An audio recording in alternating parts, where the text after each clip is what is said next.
This is the 2022 Kia EV6 rear-wheel drive in GTLine trim. The EV6 is the first vehicle from Kia to be built on a dedicated EV platform.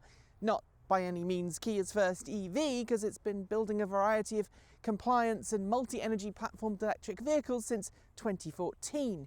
But the difference here is that the EV6 is a built from the ground up electric car. We've had this vehicle for a week to put it through its paces, check out some of its features, and give you our honest verdict. This is the short version of this video, so if you want a longer, more in-depth version with extra content, follow the link below. And because we want this to be as super easy and barely an inconvenience to watch as possible, we've thrown in chapter markers so you can skip sections you're not interested in because we talk too much.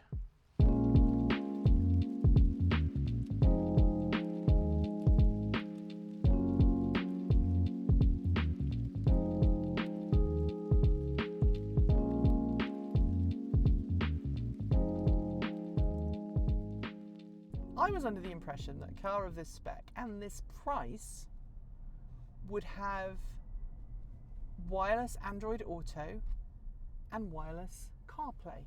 Yes, and actually I think that when it was originally announced it may have had that listed.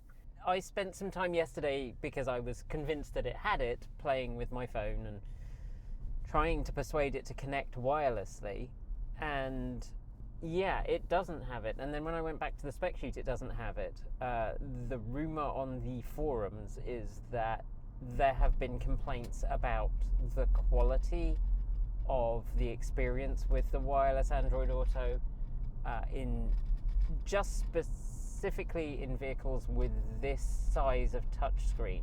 And so they've disabled it for the moment and are, quote, working on it.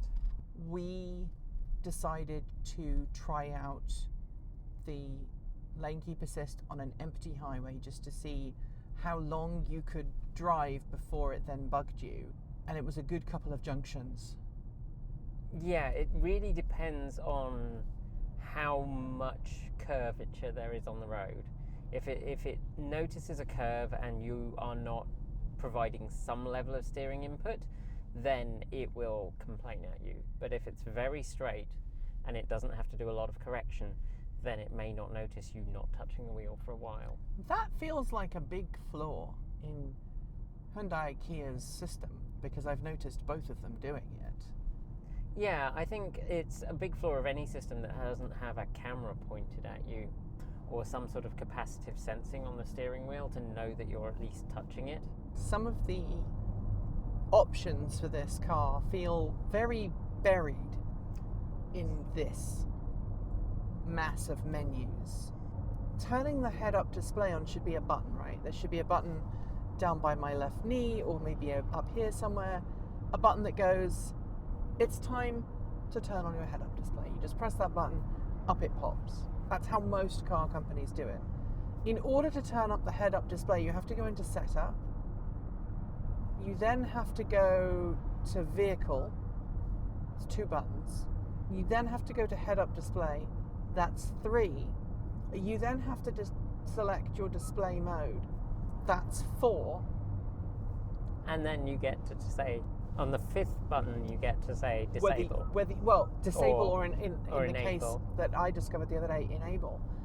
One of the measures to me is of a car being good or not is how well it handles twisties. Yes, that is definitely, and I know some people are very uninterested in whether a car goes around corners swiftly.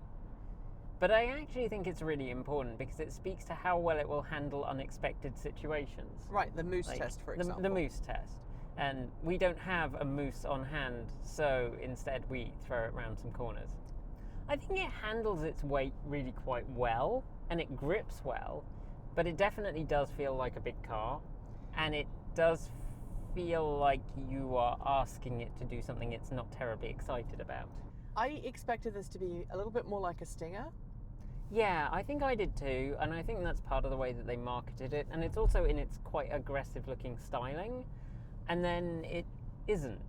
it's not bad. It's really, I know people are going to say that we're saying it's a bad car. No, it's not. And it's not. It's a really good car. It's not a driver's car. But it's not a driver's car. It doesn't speak to you. It doesn't provide that kind of feedback that you need if you're going to do that. And I think that's a shame, because the Niro actually does provide quite a lot of feedback through the steering.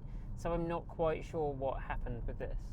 The acceleration of this car is not anything to get you super excited by modern EV standards, but you know, by family cars, it's not shabby. It's like somewhere between 4.5 and 7 seconds, depending on which trim and which drivetrain you opt for. If you are already moving and you squeeze the right pedal, it responds pretty darn quickly. In fact, more quickly than a lot of cars on the market. But what it doesn't do is give you that punch in the gut when you're starting from standstill. Oh yeah, it absolutely babies you. The throttle, even in sport mode, is... Are you sure you want to go fast? Yeah. I see you've pushed the throttle. Are you trying to go faster? But again, I think that's well judged in some regard, because I think it's aimed at people who are switching from gasoline vehicles and who are used to, you push the throttle, there's a bit of lag, there's not really, you're not quite in the right place on the torque curve, so off you go. Driving this car, it's enough. Yes. It will get you, if you're on the freeway and you need to overtake, there is enough power to do that and to move you up the road with alacrity. I think the safety ratings for this car and for the Ioniq 5 show that Kia has taken safety, security and drivability very, very seriously. And I'm really excited to see how this car is going to perform long term.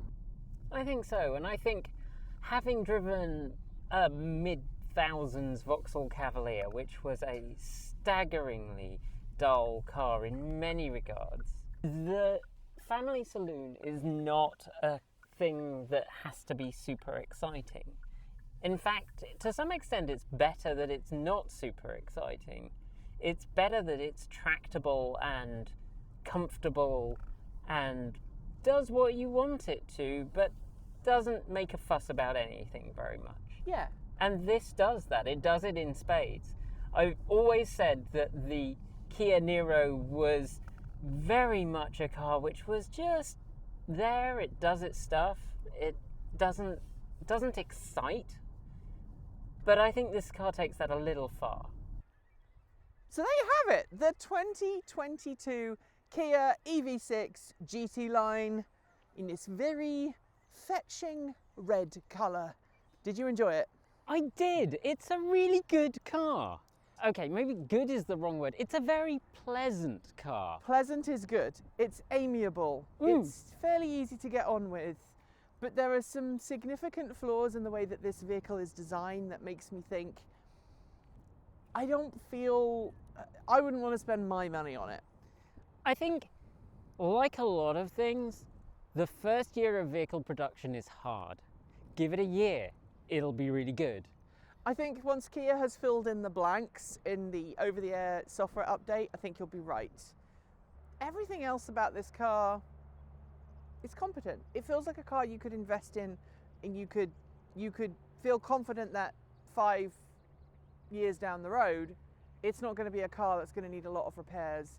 Kia and Hyundai have been really, really good about extended warranties, long warranties for their vehicles. Yeah, I mean, it has a 10-year warranty. Exactly. And it's the kind of car that I suspect really speaks to the fact that Kia have been building electric vehicles. They know how to do it.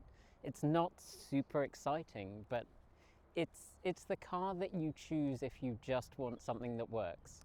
Does this give me more luxury? Yes. Does it give me more safety features? Yes. Do those features sometimes get in the way of enjoyable driving? Yeah, they do. So thanks very much to Kia for lending us this car, and thanks to you all at home for watching. If you liked this video, be sure to give it a thumbs up, and don't forget to leave your thoughts below or in our Discord chat room. Make sure you've subscribed to this channel and our other channel, Transport Evolve Take 2, and give the bell a gentle ding to make sure you're told when our next video goes live. Thanks on behalf of the entire TE crew go out to the folks on our right for being our $15 to $49 a month supporters. Special thanks to our $50 a month supporters: Chris Maxwell, Bennett Elder, Brian Newton, Dave Kitchen, Michael Goad, Ricky Leon, Andrew Martin, Guido Drahota, Brophy Wolf, Taslet in the Gong, Gordon C, Stephen O'Donoghue, Carl Hudson, Anthony Coates, Regine Fellows, Rory Litwin, Anonymous Freak, Jim Burness, Zachary Courtney, Chris Centaur and Denny Hyde. And our deepest gratitude to our $100 a month Patreon supporters: Marcel Ward, Reggie Watts, Joe Besney, JP Fagerbeck, Will Graylian, Matthew Drobnak, John Lyons, Christopher Lee Jones, Andrew Glenn, Paul Conway, Laura Reynolds, Ellery Hensley and Ian. If you would like to join the amazing group of people who make this show possible, you can do so by following the links below to Patreon. You can also become a YouTube channel member, and of course you can send us some pennies via Ko-fi, Bitcoin, or by buying something from our very cool swag store. Thanks to the huge number of geese here at the wetlands where we're filming. And we'll be back really soon with more great content for you all to enjoy. Until then, thanks for joining us, and as always, keep evolving.